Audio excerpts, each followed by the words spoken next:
बजरंगी, क्यों पवन पुत्र बजरंगी।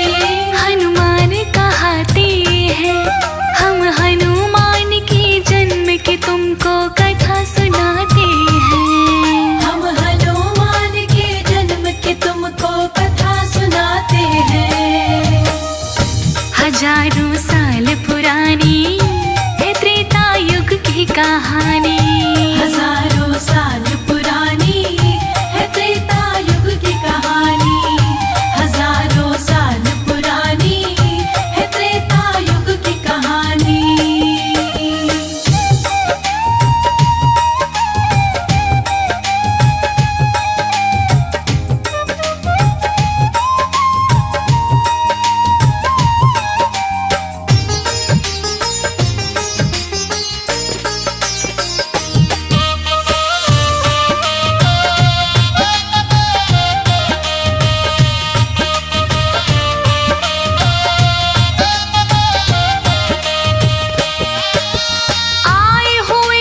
ऋषि दुर्वासा स्वर्गलोक में एक दिन इंद्र राज के संग मिलकर करते थे चिंतन मंथन। आए हुए थे ऋषि दुर्वासा स्वर्गलोक में एक दिन इंद्र राज के संग मिलकर करते थे चिंतन मंथन। तभी अप्सरा पुंजिक स्थली लगी विघ्न वहाँ करने। उसकी हरकत दुर्वासा के मन में लगी खटकने। दुर्वासा गुस्से में उसे श्राप दे जाते हैं। दुर्वासा गुस्से में उसे श्राप दे जाते हैं। हम हनुमान के जन्म की तुमको कथा सुनाते हैं। हम हनुमान के जन्म की तुमको कथा सुनाते हैं।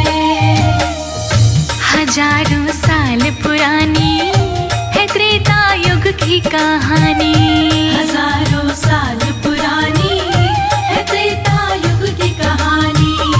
हजारों साल पुरानी है त्रेता युग की कहानी।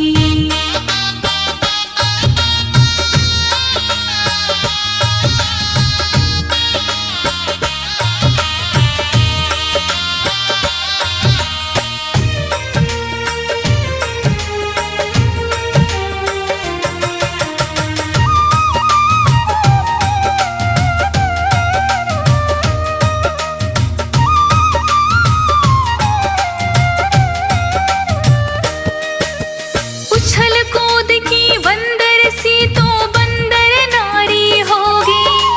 पराक्रमी बंदर के संग में तेरी शादी होगी। उछल कूद की बंदर सी तो बंदर नारी होगी। पराक्रमी बंदर के संग में तेरी शादी होगी। बोली अप्सरा हाथ जोड़ के क्षमा कीजिए ऋषिवर। अनजाने में हुई है गलती करी न सोच समझ कर। इतने पर दुर्वासा ना शाप लौटाते हैं। इतने पर दुर्वासा ना शाप लौटाते हैं। हम हनुमान के जन्म की तुमको कथा सुनाते हैं। हम हनुमान के जन्म की तुमको कथा सुनाते हैं। हजारों साल पुरानी है त्रेता युग की कहानी। हजारों साल पुरानी है त्रेता युग की कहानी। हजारों साल पुरानी है त्रेता युग की कहानी।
मतंग ऋषि के पास में गई अंजना। कई साल जब बीत गए तो व्याकुल हुई अंजना, लेके आशा मतंग ऋषि के पास में गई अंजना। मतंग ऋषि बोली अंजना से, सुनो तुम चित्त लगा कर, 12 बरस तपस्या करी स्वामी तीर्थ में जाकर। तप कैसे करना है वो विधि बताते हैं, तप कैसे करना है वो विधि बताते हैं। हम हनुमान के जन्म की तुमको कथा सुनाते हैं, हम हनुमान के जन्म की तुमको कथा सुनाते हैं। हजारों साल पुरानी है त्रेता युग की कहानी, हजारों साल पुरानी है त्रेता युग की कहानी, हजारों साल पुरानी है त्रेता युग की कहानी।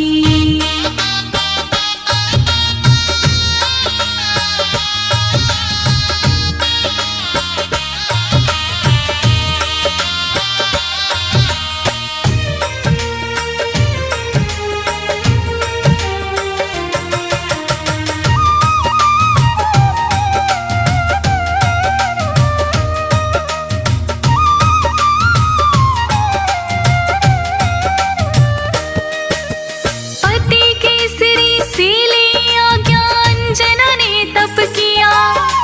12 बरसों तक वायु का भक्षण माने किया। पति केसरी से ले आज्ञा अंजना ने तप किया, 12 बरसों तक वायु का भक्षण माने किया। भक्ति देख के वायुदेव ने खुश किया अंजना को, मेरे जैसा पुत्र मिलेगा वर दिया अंजना को।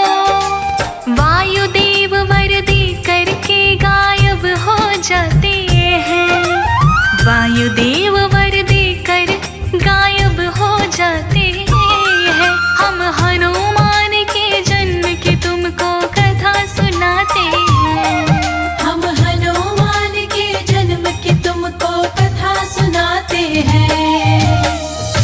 हजारों साल पुरानी है त्रेता युग की कहानी, हजारों साल पुरानी है त्रेता युग की कहानी, हजारों साल पुरानी है त्रेता युग की कहानी।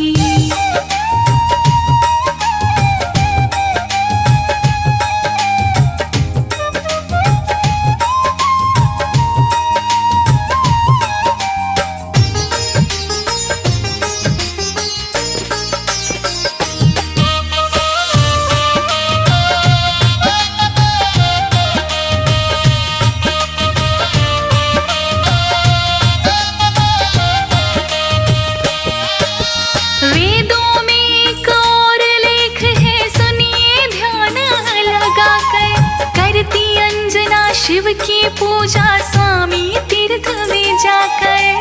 वेदों में एक और लेख है, सुनिए ध्यान लगाकर।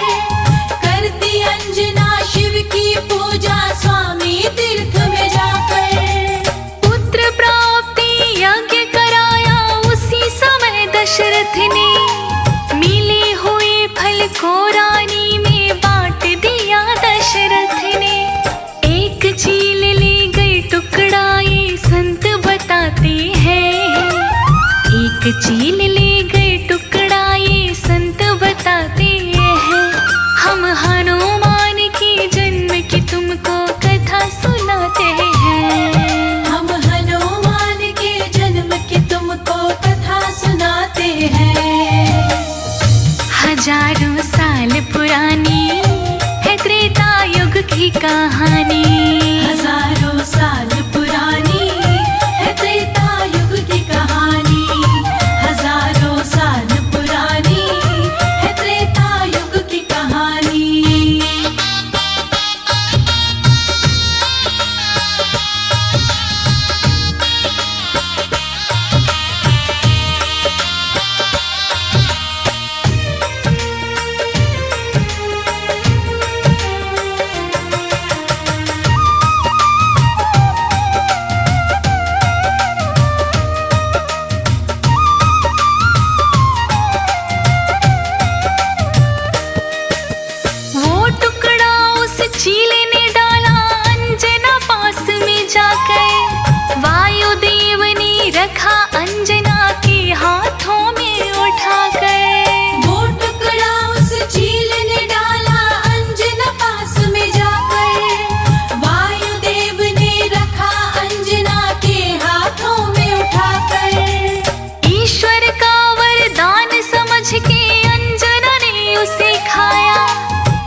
सुनाते हैं। हम हनुमान के जन्म की तुमको कथा सुनाते हैं।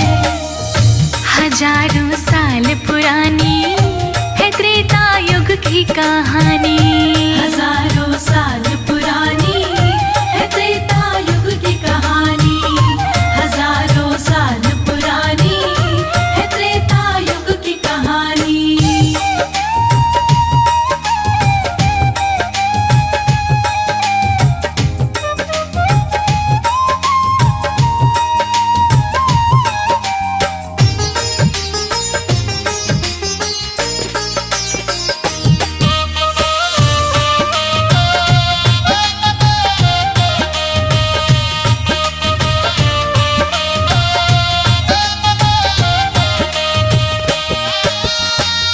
शाम को ढलता सूरज देख रही थी अंजना। पुत्र प्राप्ति के बारे में सोच रही थी अंजना। उसी शाम को ढलता सूरज देख रही थी अंजना। पुत्र प्राप्ति के बारे में सोच रही थी अंजना। तभी अचानक तेज हवाएं लगी वहां पर चलने। तेज गति के कारण उनके वस्त्र लगे थे हिलने। आस पास उन्हें अपने कोई नजर न आते हैं। आस पास उन्हें अपने कोई नजर न आते हैं। हम हनुमान के जन्म की तुमको कथा सुनाते हैं। हम हनुमान के जन्म की तुमको कथा सुनाते हैं। हजारों साल पुरानी है त्रेता युग की कहानी। हजारों साल पुरानी है त्रेता युग की कहानी। हजारों साल पुरानी है त्रेता युग की कहानी।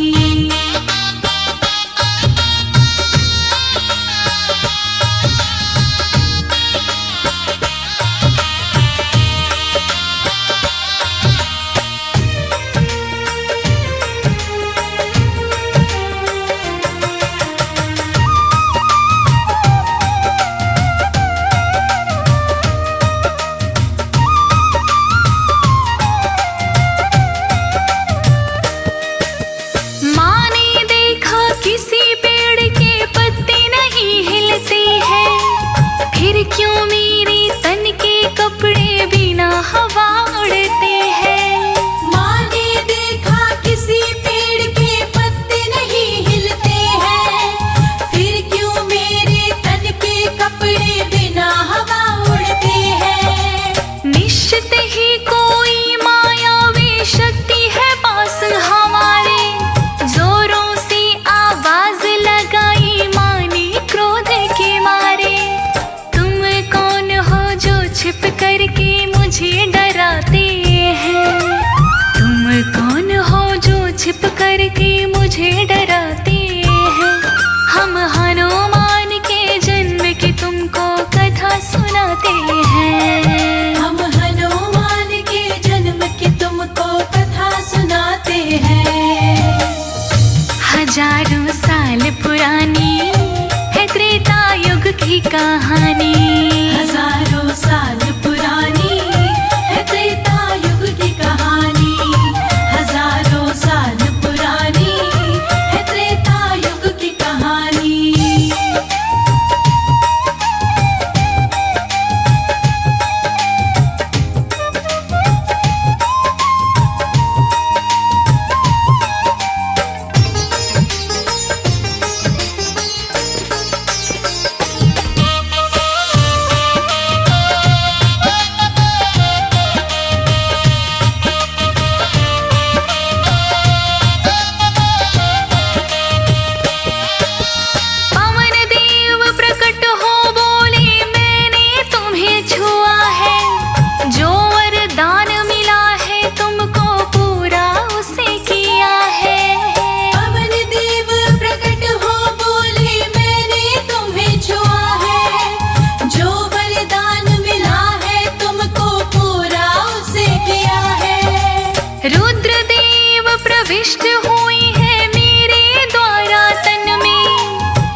जी अंजना घर आते हैं, फिर रुद्र रूप में शिव जी अंजना घर आते हैं। हम हनुमान के जन्म की तुमको कथा सुनाते हैं, हम हनुमान के जन्म की तुमको कथा सुनाते हैं। हजारों साल पुरानी है त्रेता युग की कहानी, हजारों साल पुरानी है त्रेता युग की कहानी, हजारों साल पुरानी है त्रेता युग की कहानी।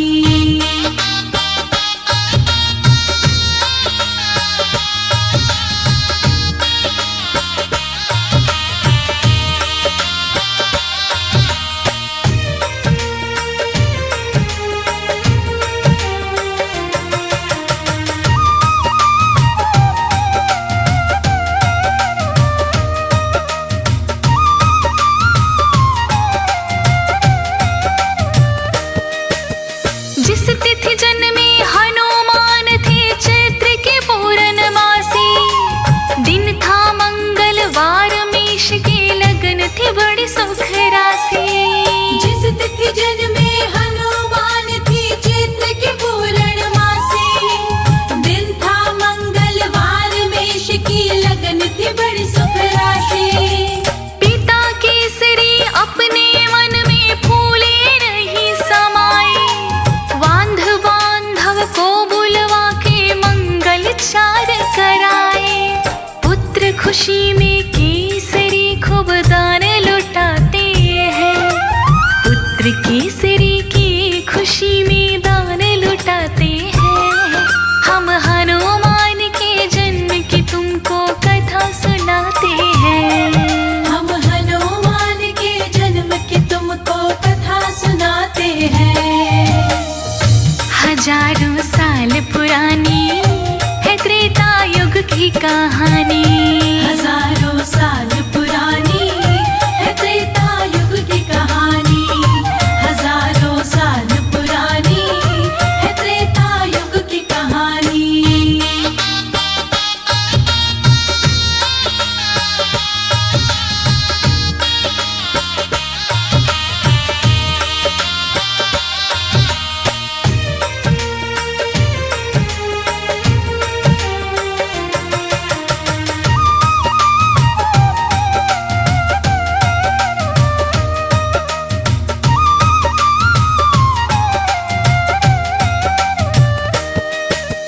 हनुमान के जन्म की लीला है सुखदाई भक्तों, जैसी मुझ में आई वैसे तुमको सुनाई भक्तों।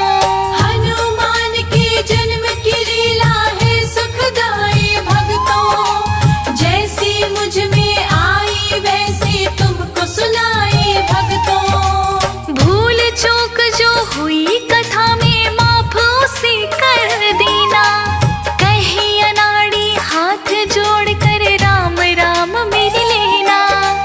इस कथा के रोज श्रवण सुख दौड़े आते हैं, इस कथा के रोज श्रवण से सुख दौड़े दौड़े आते हैं।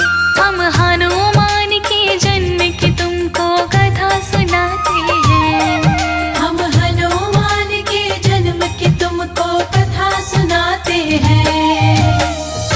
हजारों साल पुरानी है त्रेता युग की कहानी, हजारों साल पुरानी है त्रेता युग की कहानी, हजारों साल पुरानी है त्रेता युग की कहानी, हजारों साल पुरानी है त्रेता युग की कहानी।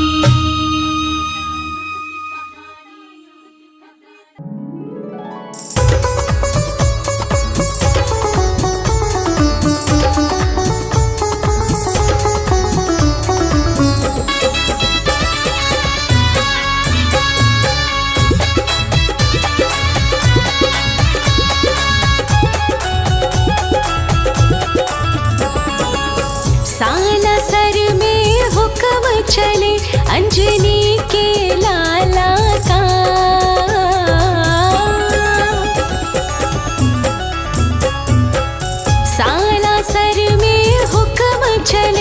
अंजनी के लाला का सारा जग दीवाना हुआ मेरे बजरंग बाला का। सारा जग दीवाना हुआ मेरे बजरंग बाला का।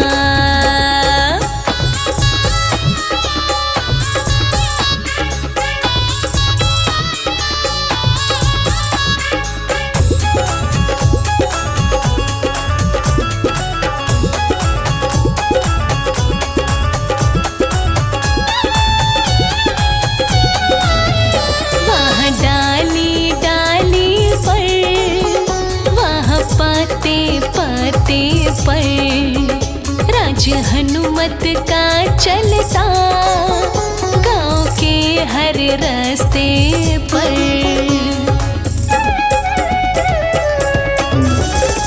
वहाँ डाली डाली पर वहाँ पाते पाते पर राज हनुमत का चलता गांव के हर रास्ते पर। गली गली में डंका बजता, गली गली में डंका बजता दीन दयाला का। गली गली में डंका बजता दीन दयाला का। सारा जग दीवाना हो गया मेरे बजरंग बाला का। सारा जग दीवाना हो गया मेरे बजरंग बाला का।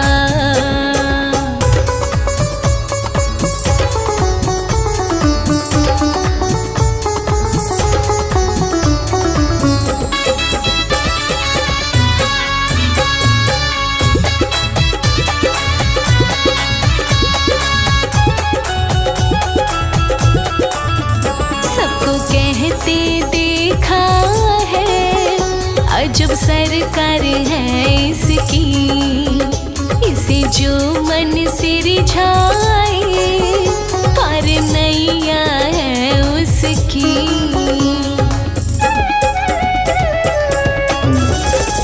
सबको कहते देखा है अजब सरकार है इसकी, इसे जो मन से रिझाए पार नैया है उसकी। श्री राम का सेवक है ये, श्री राम का सेवक है ये जग रखवाला का। श्री राम का सेवक है ये जग रखवाला का। सारा जग दीवाना हो गया मेरे बजरंग बाला का। सारा जग दीवाना हो गया मेरे बजरंग बाला का।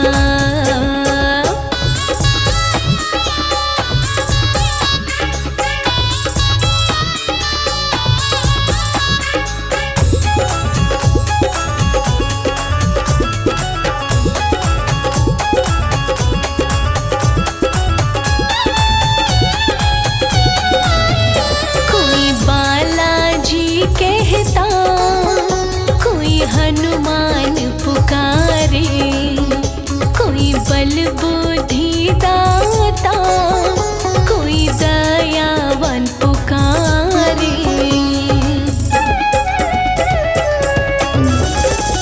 कोई बालाजी कहता कोई हनुमान पुकारे, कोई बल बुद्धि दाता, कोई दयावान पुकारे। कभी नहीं हो सकता वर्णन, हो कभी नहीं हो सकता वर्णन रूप विशाला का। कभी नहीं हो सकता वर्णन रूप शाला का, सारा जग दीवाना हो गया मेरे बजरंग बाला का। सारा जग दीवाना हो गया मेरे बजरंग बाला का।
जिनके मन में है, सिया राम भी जिनके मन में है। तू उसकी माता कहाई रे, तू तो धन्य है अंजनी माई रे। तू उसकी माता कहाई रे, तू तो धन्य है अंजनी माई रे। हाँ तूने जन्म बलि बलिदाई रे, तू तो धन्य है अंजनी माई रे।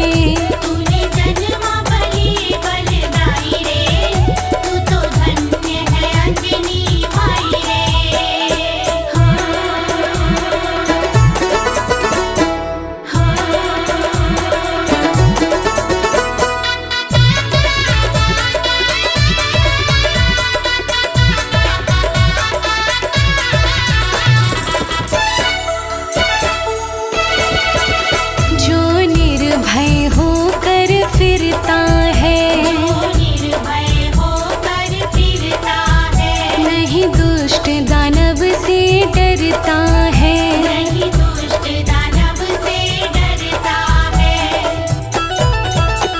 जो निर्भय होकर फिरता है, जो निर्भय होकर फिरता है। हाँ नहीं दुष्ट दानव से डरता है, नहीं दुष्ट दानव से डरता है। राम रंग में चादर रंगाई रे, तू तो धन्य है अंजनी माई रे। राम रंग में चादर रंगाई रे, तू तो धन्य है अंजनी माई रे। हाँ तूने जन्म बलि बलिदाई रे, तू तो धन्य है अंजनी माई रे। तूने जन्म बलि बलिदाई रे, तू तो धन्य है अंजनी माई रे।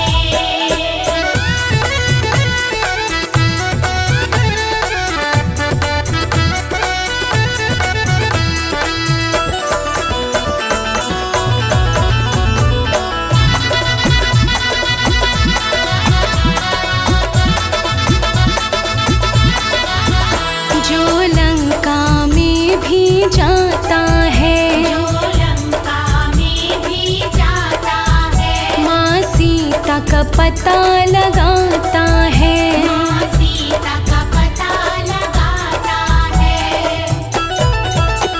जो लंका में भी जाता है, जो लंका में भी जाता है। हाँ माँ सीता का पता लगाता है। माँ सीता का पता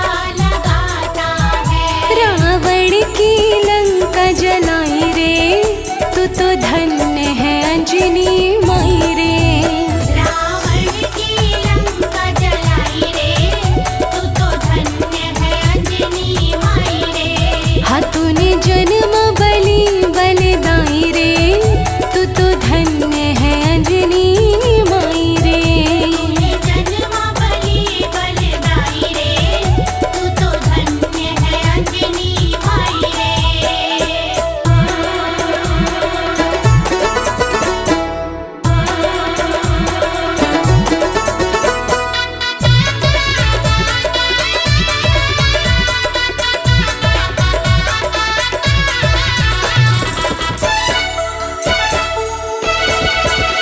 जो कमल सिंह का दाता है, जो कमल सिंह का दाता है, भक्तों से प्रेम का नाता है। भक्तों से प्रेम का नाता है।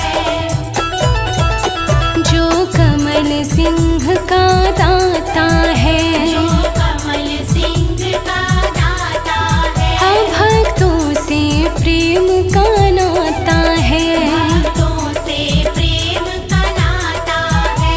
भूतों की करता पिटाई रे, तू तो धन्य है अंजनी माई